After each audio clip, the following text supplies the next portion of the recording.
firstly, welcome on our channel FIFA Post. Congratulations for गदर 2 बहुत जल्दी cinema halls में release हो रही है, क्या कहना है बहुत movie? Thank you so much. जैसे कि सभी लोग एक्साइटेड हैं और बुकिंग पिछले 12-13 दिन से ओपन हो चुकी है, तो और बुकिंग में लोगों ने बता दिया है कि गदर को वो कितना प्यार देने वाले हैं। जैसे कि पहले वाली गदर 1 को लोगों ने प्यार दिया था, मुझे ऐसा लगता है गदर 2 को, मतलब गदर के आगे 2 लग गया तो डबल प्यार मिलने वाला है, ऐसा मुझे ओपनिंग से नज़र आ रहा है। ओके, अगर मैं आपके किरदार की बात करूँ तो क्या है किरदार, क्या कुछ खास है उस किरदार में? मेरा किरदार पाकिस्तानी करैक्टर है, नेगेटिव करैक्टर है, और मेजर मलिक पाकिस्तानी आर्मी का एक किरदार मैं निभा रहा हूँ, जो कि आपको देखने को मिलेगा कि जो तारा सिंह के साथ भी और उत्कर्ष जीते के साथ भी आपको लड़ता हुआ और उनको ढूंढता हुआ, उनको खोजता हुआ और उनको पकड़ने की कोशिश करता हुआ फिल्म में मिलने वाला है। ओके, अगर मैं कैरेक्टर की बात करूँ तो एक आर्मी का जो कैरेक्टर होता है उसको प्रेजेंट करना, कैरी करना कहीं ना कहीं डिफ़िकल्ट होता है, क्योंकि बहुत बड़ी रिस्पॉन्सिबिलिटी होती है। तो जानना चाहूँगी अबाउट इट, वो कैसे हुआ? देखिए, अगर आर्मी की बात करें तो जब ये फिल्म लिखी जा रही थी तो one of my neighbour he was general Mohinder Singh, तो मैंने डायरेक्टर अनिल शर्मा जी से उनको मिलवाया था। तो जनरल साहब मेरे पड़ोसी हैं और उन्होंने स्क्रिप्ट पे भी अनिल शर्मा जी के साथ बैठ के हेल्प की, और उन्होंने ये भी बताया कि एक मेजर कैसे परफॉर्म करता है, आर्मी में कैसे बिहेव करता है, एक कर्नल कैसे बिहेव करता है, एक जनरल कैसे बिहेव करता है।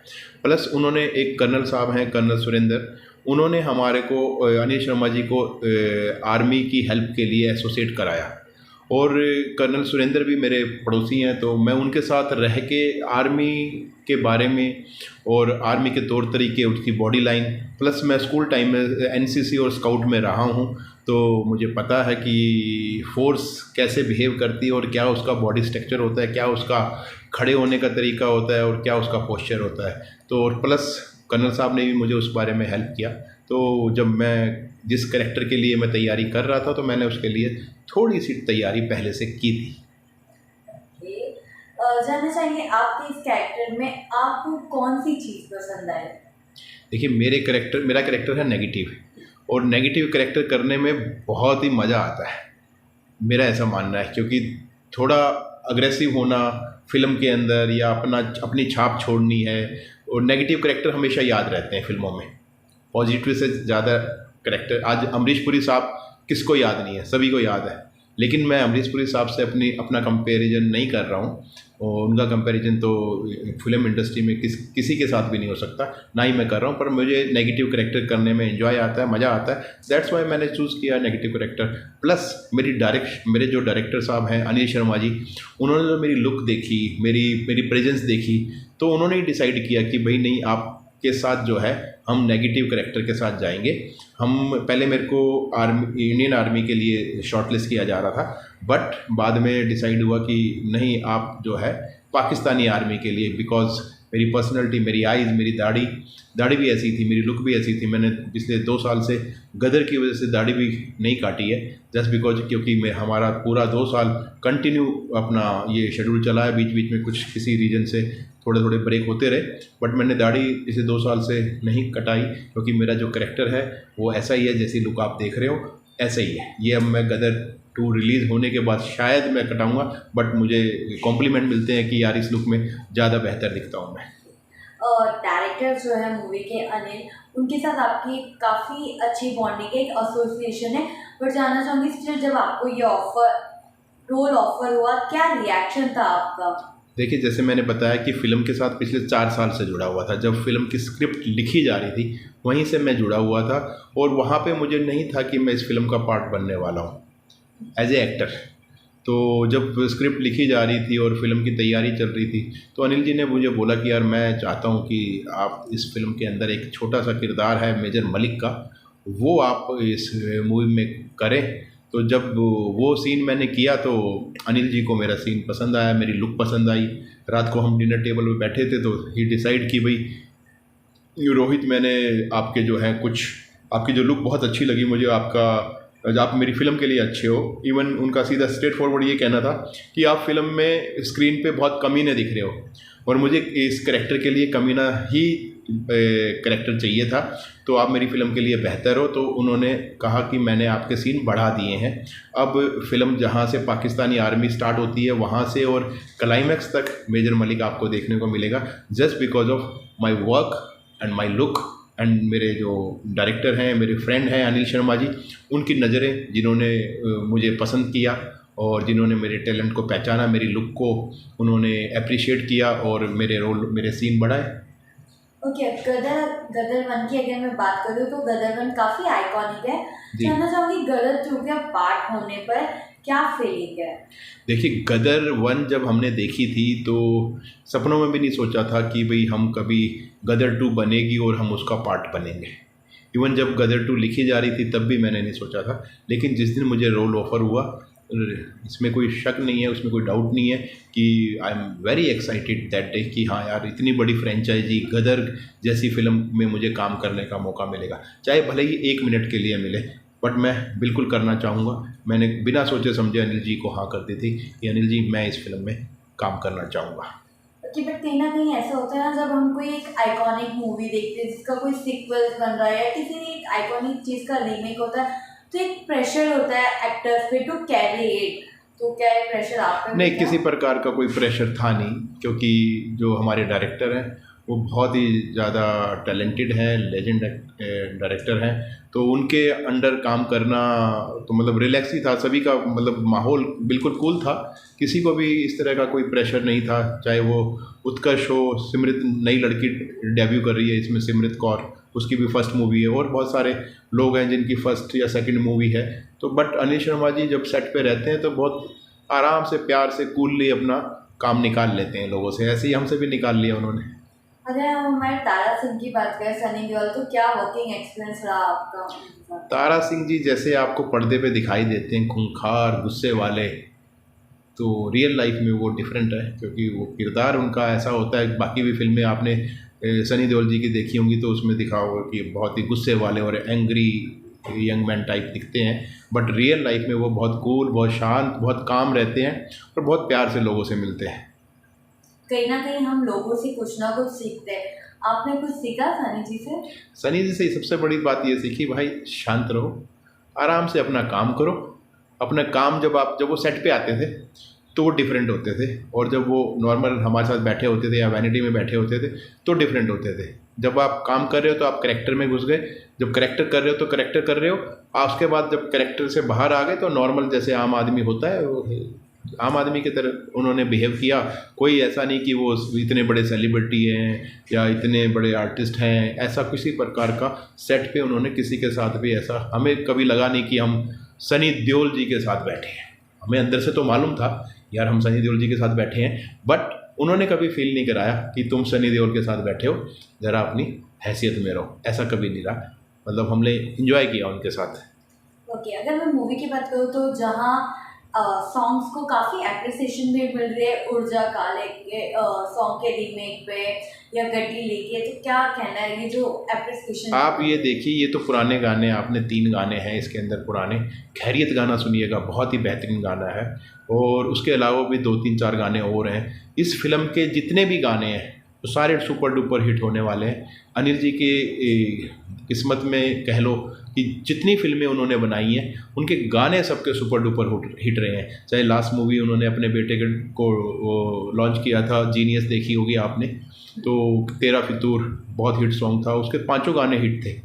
इस फिल्म के भी 6 या 7 गाने हैं, 6 के 6-7 गाने, नए गाने पुराने गाने सारे ही हिट हैं। आप देखना, मतलब बहुत ही अमेजिंग म्यूज़िक है। म्यूज़िक सेंस अनिल जी की मतलब आप सोच नहीं सकते। पुरानी वाली गदर के गाने, 22 साल पुराने गाने भी आज हम लोग इंजॉय करते हैं, तो उनका जो म्यूज़िक सेंस है बहुत ही बेहतरीन है, और अनिल जी की फिल्मों के सारे गाने हिट होते हैं। आप देखिएगा ये गदर में भी 6-7 गाने हैं, सबके सब हिट होने वाले हैं। जहाँ बात एप्रिसिएशन की होती है वहाँ कहीं ना कहीं कंट्रोवर्सी भी अराइज होती है। वहीं गदर 2 के साथ कंट्रोवर्सी अराइज हुई है, जो गुरुद्वारा में सनी सर ने और अमीषा मैम ने जो एक प्रमोशनल वीडियो किया था, डांस को लेकर कंट्रोवर्सी हो रही है।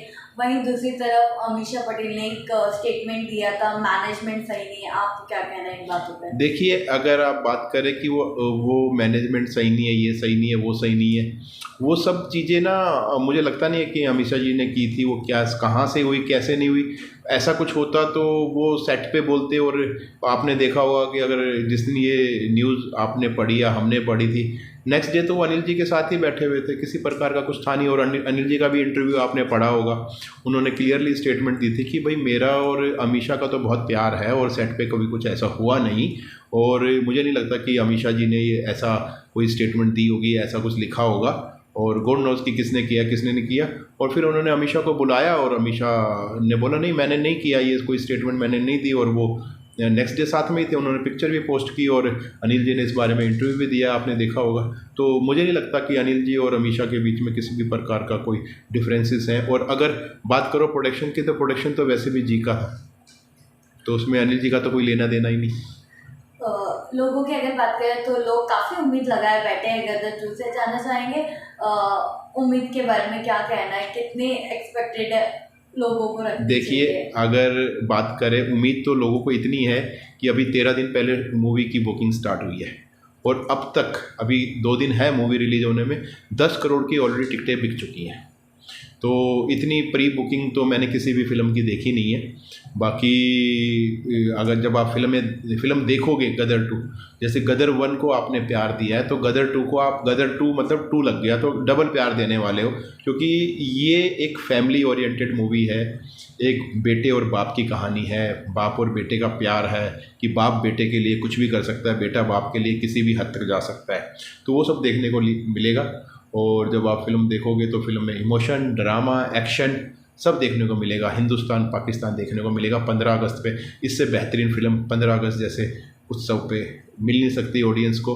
तो इसका ग्रेस ऑफ गॉड फिल्म भी 15 अगस्त पे रिलीज़ हो रही है। तो ये 15 अगस्त का जो वीकेंड है, लॉन्ग वीकेंड है, तो 5 दिन 6 दिन जो है ज़बरदस्त गदर मचने वाला है। और मुझे लगता है ये पूरा महीना ही गदर मचने वाला है, क्योंकि टिकटें मिल नहीं रही लोगों को। आज कई थिएटरों पे तो अगले 10-10 दिनों की बुकिंग ऑलरेडी हो चुकी है। अभी सोचो कि कभी आपने सुना था 10 दिन तक की टिकट नहीं मिल रही बंदे को। तो ये गदर जैसी फिल्म ही कर सकती है, जैसे कि पुराने वाली गदर ने 265 करोड़ रुपए का बिजनेस उस टाइम पे किया था। उस टाइम पे डे नाइट शो चलते थे, रात का 12 से 3 का शो कभी नहीं चला। लेकिन गदर पुराने वाली में 12 से 3 रात को, 3 से 6, 6 से 9 सुबह का शो चला है। तो आप देख लीजिए वही गदर दोबारा रिपीट होने वाला है। और फिल्म भी वैसी ही बनी है जैसे कि पुरानी वाली गदर है। तो लोगों को उम्मीद होती है जब पहली फिल्म आप अच्छी बना लेते हो तो उसके साथ उसका सीक्वल बनाना बड़ा सोच समझ के, डायरेक्टर के लिए भी, एक्टर के लिए भी एक चैलेंज होता है कि यार वो चीज़ हमने एक चीज़ बन गई, बना दी, लोगों ने पसंद कर ली, अब उससे बेहतर या उसके मुकाबले की चीज़ हम बना पाएंगे या नहीं बना पाएंगे। ये बहुत बड़ा चैलेंज भी होता है और रिस्क भी होता है। ये चैलेंज सनी जी ने भी एक्सेप्ट किया और अनिल शर्मा जी ने भी ये चैलेंज लिया। और मैं ऐसा समझता हूँ, अभी मैं फ़िल्म तो पूरी देख चुका हूँ, कि वो जो उन्होंने चैलेंज लिया है और वो उस चैलेंज पे खरे उतरे हैं। और ऑडियंस को, पब्लिक को जो चाहती थी, जो इमोशन, जो फैमिली ड्रामा, जो एक्शन, वो गदर 2 में आपको पहली वाली गदर 1 के बराबर ही या उससे ज़्यादा मिलने वाला है। मैं अगर आपकी बात करूँ तो आपने टेलीविज़न भी किया है, मूवीज़ भी। जानना चाहूँगी ये जर्नी आपकी किस तरीके से रही है? देखिए, मैंने कुछ वीडियो एल्बम्स भी किए हैं, मैंने एक फ़िल्म पहले भी की हुई है, आगे भी 2-3 फिल्में मेरी लाइन अप हैं। बट गदर जैसी बड़ी फ़िल्म का पार्ट बनना नेचुरल सी बात है। ये एक मैं मानता हूँ कि ये गर्व की बात है, क्योंकि ये इतनी बड़ी फ्रेंचाइजी है और गदर के साथ इमोशनली पहले से ही कनेक्ट था। जहाँ इमोशन होते हैं तो उसकी इमोशन का कोई मोल नहीं होता, मेरा ऐसा मानना है। तो I am very excited and happy कि इतनी बड़ी फिल्म में मैंने काम किया है और ये फिल्म जो है ऑडियंस को बहुत पसंद आने वाली है। कहीं ना कहीं हम देखते हैं ना, जब मूवी रिलीज होने वाली रहती है उसके प्रमोशन के लिए हम रियलिटी शोज को भी अप्रोच करते हैं। तो बिग बॉस OTT का फाइनल चल रहा है, क्या कुछ प्लान्स है वहाँ जाने के? नहीं, बिग बॉस में तो सबसे पहले हमारी मूवी की प्रमोशन ही बिग बॉस से हुई थी। लास्ट वाले बिग बॉस में अमीषा जी और सनी जी गए और 90% जहाँ पे भी प्रमोशन के लिए, क्योंकि गदर जो है तारा और सकीना के नाम से जानी जाती है, तो ये जी का ऑलरेडी प्लानिंग था कि हम लोग सकीना और तारा सिंह को ही फेस लेके चलेंगे और वही चल रहा है। और अब तो खैर सभी पूरी कास्ट जा रही है, अपना उत्कर्ष भी जा रहा है, मनीष वाधवा भी जा रहे हैं, मैं रोहित चौधरी भी जा रहा हूँ, सिमरत कौर भी जा रही है, तो दिल्ली भी थे, चंडीगढ़ भी थे, अभी आज अहमदाबाद है। तो प्रमोशन जारी है और लोग उतना ही प्यार दे रहे हैं जितना कि गदर 1 को दिया था। तो मैं तो प्रमोशन के टाइम पे था, मतलब आप अगर बात करें कि मैं 1.5-2 मिनट के डिस्टेंस पे था। तो भीड़ ने इतनी ज़बरदस्त घेर लिया हमें, हमारी तीनों चारों गाड़ियों को, तो हमें तकरीबन 1 घंटा लगा अपनी वैनिटी तक पहुंचने का, जिसका अगर वो भीड़ नहीं होती तो हम 1.5 से 2 मिनट में अपना सफ़र तय कर लेते। हमें अराउंड पौना घंटा हमें वेट करना पड़ा अपनी वैनिटी तक पहुंचने का। तो क्रेज़ बहुत ज़बरदस्त है, पब्लिक का, ऑडियंस का प्यार बहुत मिल रहा है। तो और बाकी तो बस 11 अगस्त आ गई है, आप भी देखिएगा। ओके, जानना चाहूँगी स्टिल आप बिग बॉस OTT फॉलो करते हैं? मैं बिग बॉस बिल्कुल फॉलो करता हूँ, बट इस बार का बिग बॉस कोई एपिसोड नहीं देखा मैंने। वैसे 90% मैंने सीजन सारी देखे हैं और I like big boss and Salman sir की होस्टिंग मुझे बहुत पसंद है। बट इस बार जो है मैं गदर के साथ बिजी था, तो मैं इस बार बिल्कुल भी नहीं देख पाया। अगर हाँ आगे मौका मिलेगा तो ज़रूर देखेंगे। स्टिल किसी का गेम इंस्टा स्टोरी पे या रील्स पे कुछ देखा? नहीं, मैंने टू बी वेरी फ्रैंक बिल्कुल कुछ नहीं देखा। और बीच में एक शायद कोई था, बाहर से लड़का आया हुआ था, दुबई का था, कहाँ, कतर का। हाँ, उसका कोई इशू था। और पूजा भट्ट भी थी, वो भी शायद बाहर आ गई हैं। तो उसका कोई अपना आकांक्षा पुरी का और उसका कोई किसिंग सीन का कुछ आया था। तो मैं पूरी तरह से जब तक किसी चीज़ को स्टडी नहीं करता उस पर कोई कमेंट मैं देता नहीं हूँ।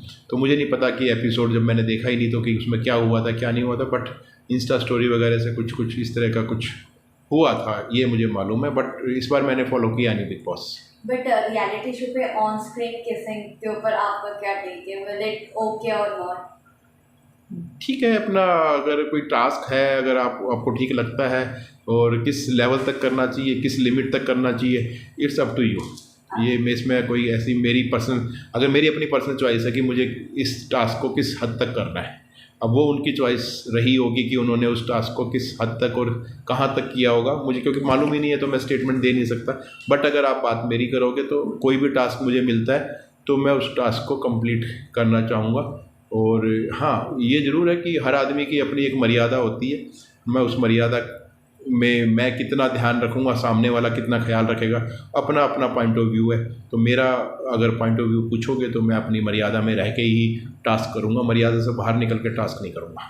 ओके, जज तो निकल चुके हैं, पूजा भट्ट है, अभिषेक है, एल्विश है, मनीषा रानी, जिया शंकर, आप किसको विनर देखते हैं? मैं तो बोल रहा हूँ कि मैंने फॉलो ही नहीं किया कि कौन कैसा खेल रहा है। एल्विस का के बारे में सुनने में आ रहा था बीच में, 1-2 बार मैंने देखा जैसे कि वो देसी बंदा है, थोड़ा अच्छा खेल रहा है। बाकी गॉड नोज़ कि कौन अच्छा खेले, जो अच्छा खेलेगा वो जीतेगा, मेरा ऐसा मानना है। बिग बॉस पार्शलिटी तो करते नहीं है किसी के साथ। जो अच्छा खेलेगा, लोग जिसको पसंद करेंगे वही विनर बनेगा। Thank you. Thank you ma'am.